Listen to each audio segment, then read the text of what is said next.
Ndasubiye kubaramutsa bene data, amahoro ya Yesu Kristo nabane namwe mwese aho muri hose ku isi yose. Muri kumwe na Françoise Habonayo, ngomba kubandanya n'icigwa twari duhejeje ca cigwa co muri Luka igice c'12. Iki rero ni igice caco ca kabiri. Imana ishimwe, reka dusenge. Urakoze mwami Yesu kuko uri Imana isumba byose. Nuko turakwinginze gusubira ubane natwe, udufashe iri jambo ryawe mwami Imana, ureke mpwemu yera ari dusobanurire, kandi nawe ari paranyumviriza data wera umufashe gusobanukirwa ibyo ushaka.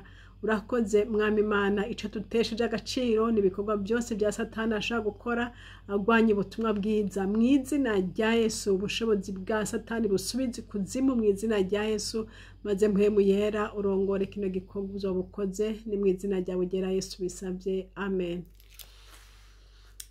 Turabandanya mu gitabo ca Luka igice c'12.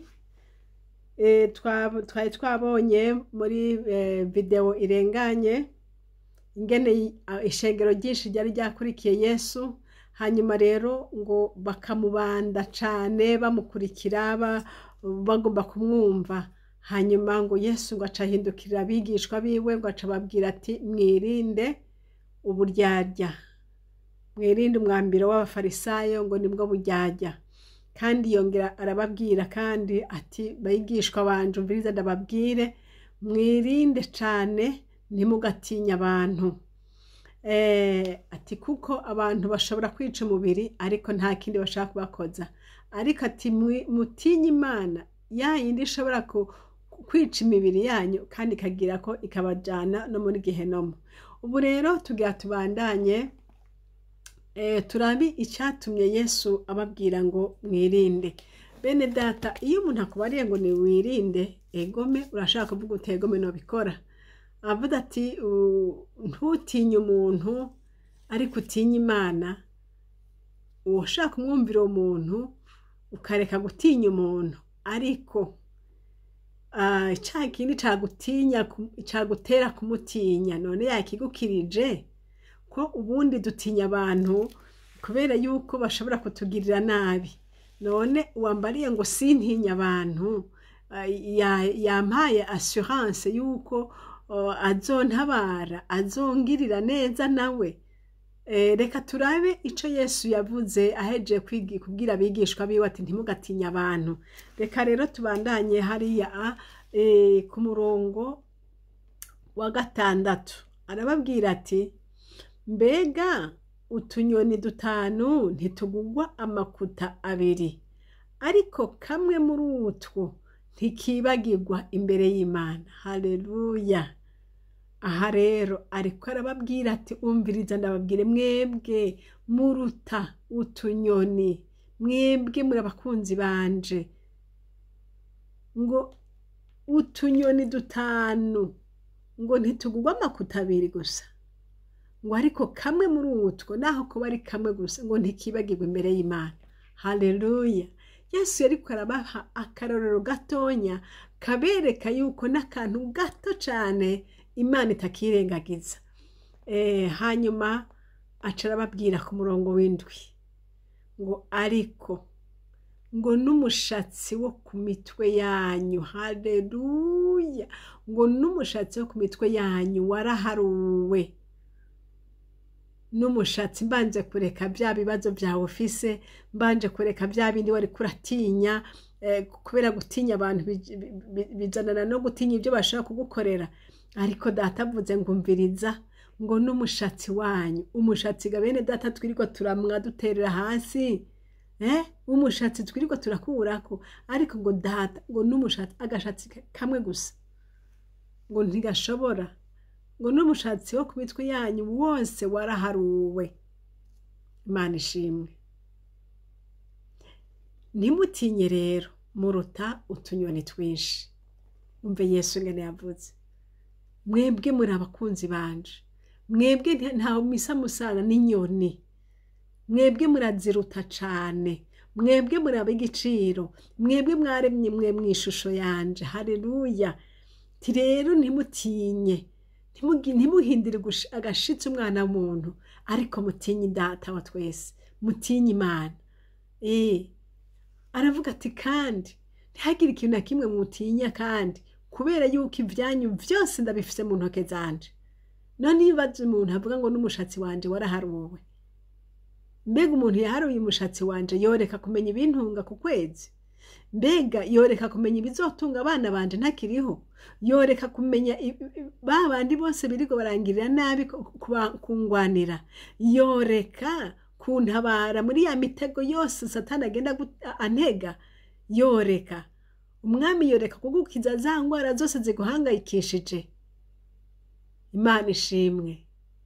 Ntabwo mumenye Imana wizeye iyo ariyo, Imana uvuga iyo ariyo, Imana washinze ku mutima wawe wose iyo ariyo. Haleluya. Ni Imana ishoboye, ni Imana ikuzi, ni Imana igukunda. Ku murongo w'8, kandi ndababwire, umuntu wese azonyaturira imbere y'abantu, umwana w'umuntu azomwaturira imbere y'abamarayika b'Imana. Haleluya. Niwashinga intahe ukavuga uti Yesu ari mu ruhande rwanje, haleluya, ugashinga intahe ukavuga uti Yesu n'umwami, nimumwizere, nimumukurikire, Yesu arashoboye, Yesu n'umutabazi, ukagenda ugasengera umuntu ari mwirinde, ukamusubiza mw'ibyizigiro, nukuri data ntazibagira ibikorwa uzoba uri kurakora. Ukuri kurakora niko nawe azotuma abamarayika bazi bagukorera ibyo nyene. Ngo ariko unyihakanira imbere y'abantu azokwihakanirwa imbere y'abamarayika b'Imana. Ngo kandi umuntu wese azovuga nabi umwana w'umuntu azobiharirwa, ariko uzorogota kuri mpwemu yera ntazobiharirwa. Data yashishikaye kuvuga abwira abakunzi biwe aribo bigishwa biwe, abamenyesha uko ari n'uko asa, abamenyesha urukundo akunda abantu, abamenyesha ingene yitwararika abana biwe, abamenyesha ingene atakantu na kamwe mu bo data afise nta muntu n'umwe wo gutabwa arimwo. Ibyo abo Yesu afise, hariho umuririmbyi yavuze ngo uwo Yesu agumbiriye, haleluya, ngo nta bwoba yogira. Imana ishimwe. Yesu akugumbiriye, Yesu akugumbiriye mwene da, nta bwoba wogira. Nuko rero ureke kugira ubwoba, ariko ugire ukwizera Imana. Ibyizigiro byawe byose bishire mu Mana. Haleluya. Bya bindi utinya byose bimubwire Yesu. Aho gutinya abantu ahubwo utinya Imana. Uhindira agashitsi Imana. Urabe uti data ko yambariye iki n'iki, mbega naragikoze? Urabe ko taco data kugaya. Niwasanga hari ica kugaya, wihute kumusaba imbabazi. Ariko ndagomba kukwibutsa ngo igituma Yesu avuga ati ntimugatinya abantu, ariko mutinye jewe, nuko yavuga ati abantu bafise ubushobozi buke. Nubwo twebwe dukunda kubaha ubushobozi bwose, abantu nta bushobozi bwinshi bafise. Oya, ntabwo bafise habanamba. Kuko abantu barashobora kukugirira nabi nivyo, ariko bashobora kugukura mu kazi, bashobora kugira uko bashaka kugufunga, ariko amahoro yo mu mutima atangwa n'Imana boyaguha. Mbega ko muri prison ushobora kugenda ukabonerayo Imana, ukavuganira nayo n'Imana. Ntitubona Yohana mu kizinga ca Patimo ingene yabigenjeje? Bagira ngo bamutaye, bagira ngo baramuhanye, ariko hariya niho yaragiye guhurirayo n'Imana. Hari ibintu batamenya. Satani yibaza ngo yagushoboye, ariko ntiyagushoboye, kuko Imana, umupango w'Imana uguma hahandi nyene. Rero ugume muri Yesu, ibisigaye byose bizokwikora. Bya bintu utinya mubwire data. Haleluya. Mubwire data, nawe azogutabara.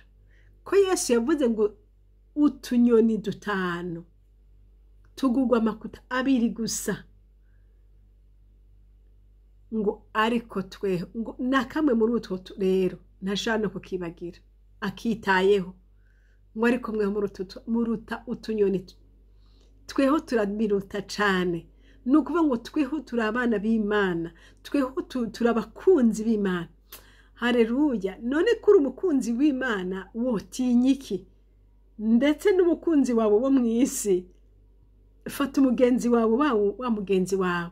Mbega umugenzi wawe wo kumva ko yaraye ubusa, nawe ufise ifrigo yawe yuzuye, ari umugenzi wawe by'ukuri, woca ukora iki? Ntiwoca ugenda ukamuraba ukamushira kuko ari umugenzi wawe. Mbega hamwe ubwo bucuti mufitaniye na Yesu bugera hehe? Bugarukira he? Uko bimeze kose Yesu akunda abantu bose. Haleluya. Nawe aragukunda, akwitayeho. Reka kwiheba, reka kumva umenga ibyawe biraheze. Ntivyaheze kuko Yesu aracari ku ngoma kandi Yesu aracakora. Haleluya.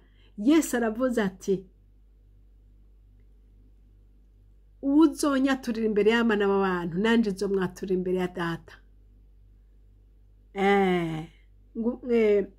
Ngo kandi ndababwira, umuntu wese azonyaturira imbere y'abantu, umwana w'umuntu azomwaturira imbere y'abamarayika b'Imana. Nshuti mwene Data uri kurankurikira, shishikara gushingira intahe Yesu, shishikara kwamamaza urukundo rw'Imana, shishikara kwereka abandi ubushobozi bw'Imana. Ubushobozi bw'Imana, Imana twizeye irashoboye. Imana twizeye si Imana y'intege nke, si Imana y'inkene, si Imana uvuga ngo hari haho itashitse. Irashobora kugenda kukuvugira na hahandi ubona ko bidashoboka. Imana irashobora kugenda kukuvugira muri ya dosiye yawe ubona ko atawundi muntu yo gushikirayo. Haleluya. Ifise abamarayika benshi kandi abamarayika igendera batuma a tour de rôle. Igendera batuma umwe wese ati genda kwa naka, genda umuvugire, genda ubuhore hajya, genda wugurure hariya, genda wibutse ivyanaka. Imana ikagenda ibikora. Haleluya. Imana yacu irashoboye. Icyo ibona itarakora suko yakinaniwe, nuko ibona yuko hataragera kwigikora. Icyo ibona itarakora suko yakinaniwe, ahubwo nuko iri kuyarondera umwanya mwiza wo kugikora. Kumbura umwanya wawe si wo mwanya w'Imana. Aho niho dukunda kugirira ibibazo bikomeye cyane. Ukavuga ngo narasenze ngo ariko Imana ngo none ngo gushika n'ubu Imana ntiranyishura, ngo narasenze ngo heraba ngo n'ubu ntirabikora. Ariko warasenze, shima, Imana ndagushima kuko ibi nabigusabye kandi ntibirakunda. None rero Yesu, kubona bitarakunda ni urukundo rwawe rwonyene rutumye bitarakunda. Ni neza yawe, nico ubona gikwiriye kuri jewe. Haleluya. Ubeho ushima. Satani ntaronka hagufatira ngo utangure kwidodomba, utangure kwiganyira. Ntibikabe mu mutima wawe. Ntibikabe ko wogira ukwiganyira no kwidodomba mu mutima kandi ufise Yesu. Yesu ntabangikanywa no kumwidodombera. Yesu ahubwo ajana n'ishimwe, kuko ibyo dukorera ni byiza, ni byinshi. Tumuha icubahiro, arabibereye n'umwami. Ngo nitwamwaturira imbere y'abantu, nawe azotwaturira imbere y'abamarayika. Haleluya. Azovuga imbere y'abamarayika, avuga ingenera umuntu mwiza, avuga ingenera umuntu aciye bugufi, avuga ingene akuvuga imbere y'abamarayika. Imana ishimwe. Haleluya. Ariko ngo niyo wamwihakana, ngo nawe azokwihakana imbere y'abamarayika. Rero ntitukabikore bene Data, ariko tumenye ngo urukundo rw'Imana ruraho nyene. N'aya majambo nagomba kongera ko agereka kuri yayandi yava ngo ntimugatinya abantu. Ntitugatinya abantu kuko twizigiye Imana, kandi iyo Mana nayo imenya ibidukwiye ku munsi ku munsi. Kujya yavuze ngo burya tunyoni Imana iratuzi twose, ngo tweho turaturuta. Nukuvuga ngo Imana imenya ibidukwiye, nico gitumira kugaburira, nico gitumira kwambika, nico gituma iguha amahoro, nico gituma igende kugira neza nkuko yabikugirira. Rero turushizeho kumwizera, turushizeho kumugumako, turushizeho kumwihereza n'ubwenge bwacu bwose n'imitima yacu yose. Haleluya! Tugume tumwizeye, ni umwami w'abami, n'umukiza wacu, niwe twiyeguriye, turabiwe, turi intama zo mu canya ciwe. Haleluya! Turabimana, twashiriweho kuba biwe, turi nyegu yiwe. Nta wundi akwiye kuduhangayikisha atari Kristo. Nta wundi akwiye kuduhangayikisha ngo aguteshe umutwe ngo agire gute na gute na gute. Oya, wewe raba uti data uvuga iki, data nkora iki, data ngende gute. Mu byo uvuga no mu byo ukora raba ko data ashigwa hejuru. Mu byo uvuga, mu byo ukora, uko ubigenza kose raba Yesu Kristo mubanye gute, mubanye ngwiki. Uragwaye nivyo, ariko Yesu n'umukiza. Haleluya! Yesu ntananiwe gufyonda aho ugwaye ngo agukore ko gato ucukira. Yesu ntibimunaniye, ariko ugumye kwizera, ugume muri Yesu. Imana ishimwe, ugume muri Yesu, ugumye kwizera Imana. Ya data dufashe aduhe kumugumako kweri. Yesu niwe vyirato vyacu, Yesu niwe mukunzi wacu, Yesu niwe vyose. Yesu niwe vyose. Umunsi Yesu yokurekura wobwiye, ariko atarakurekura nta kizogukura mu maboko. Imana ishimwe. Nuko rero yaraye amajambo nari ngomba kutwibukanya. Igituma twizera Imana sikindi, nuko Imana yavuze ko izogumana natwe, nuko Imana yavuze ko ibyacu ivyitwararika. Nico gituma Yesu tumugumako, nuko twamwizeye yuko atabesha. Haleluya! Yesu ntabesha, iryo yavuze azorishitsa. Ariko nawe ugume mu masezerano y'Imana, ugumye umutima wizera Imana, ugumye kuba umuntu w'Imana. Nuko Imana data wa twese ibahezagire mwese. Nuko ishene turiko turavugira ko nishene Habonayo, kandi nomero za telefone ni za zindi. Ndashima Imana ko mushishikara kunsengera, ndashima Imana ko mushishikara kunyitwararika. Nukuri ndaribona urukundo rwanyu, ndarubona. Imana nibahezagire. Kujya kunyandikira, kujya kuntelefona, kujya kumbaza, biya byose binyereka ingene mu nkunda, kandi nanje ndabakunda uko umwami ashoboje ndabasengera. Imana yera ibahezagire. Bene data aho muri hose, Imana data irababona. Mwe buri mu mpimba, mwe buri muri prison, ndakubwira nti humura, data muri kumwe, kandi igihe kigeze azogukurayo. Wewe ugwaye, ndakubwira nti humura, ingwara yawe ntinaniye Yesu, ntimunaniye. Igihe kigeze Yesu azoguhagurutsa. Ndiko ndakubwira wewe uri mwirinde, iryo rinde ryaye madeni umaze mw'imyaka n'iyindi. Humura, data ntibimunaniye, ntibimunaniye haba namba. Ariko igihe kigeze Yesu azobigukuramwo byose. Nuko rero twige gushima Imana, twige guha Imana icubahiro. Ariko ico ndababwira nti mwirinde icaha n'igisa naco, kuko icaha nico co dutandukanye n'Imana gusa. Ibisigaye nibura umukunzi w'Imana ukaguma muri Kristo Yesu, wewe nurindiriraho nyene. Data aragukunda, avuze ngo urututunyoni, urututunyoni urarubiruta. Yesu avuze ngo n'umushatsi wawe waraharuwe. Nukuvuga ngo ivyawe byose, dosiye yawe yose Yesu ayifise mu ntoke. Ivyo uri kuratinya ngo mbega bizogenda gute, uri kuratinya ngo mbega muri rwa rubanza nzobishobora, reka ntugire ubwoba. Yesu arabizi, azogutumira abamarayika bakuzokuzanira bya bindi byose ukenye. Niko biri, data n'umwami. Niba yavuze ko n'imishatsi yacu yaraharuwe, nukuvuga ngo nivyo byose ukenye byose biri ku rutonde rw'Imana. Data arabizi, kandi arazi aho bizova kugira ngo byose bizokugendekere neza. Haleluya! Data il prend soin de nous, atwitayeho kuko aradukunda. Nta n'uwundi atubabaye kurusha uko data tubabaye. Abavyeyi bacu ntibatubabaye gusumba uko data tubabaye. Nta mukunzi n'umwe atubabaye gusumba uko data tubabaye. Data tubabaye gusumba bose.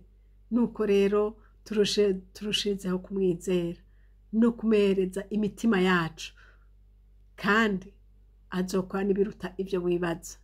Imana Data ibahezagire. Amen. Data urakoze kuko ugira neza, urakoze kuko usubiye kutwereka iby'urukundo rwawe. Data urakoze ko usubiye kutubwira yuko utwitwararitse. Yesu urakoze ko usubiye gukangura imitima yacu kugira ngo tumenye yuko Imana twizeye, ntitwizeye Imana mu majambo, ariko twizeye Imana y'ubushobozi. Haleluya! Imana ishobora gukora bigakoreka. Mana ndagushimiye, habwa icubahiro, shigwa hejuru, wigarure imitima ya bene data, imitima yari yarunamye wongere uyihagarike. Haleluya! Imitima yari yaravuyemo ivyizigiro uyisubizemo ivyizigiro, imitima yari yararushe Mwami Yesu uyisubizemo umunezero. Urakoze kubishobora, icubahiro n'ikibe rwawe mu izina rya Yesu. Amen.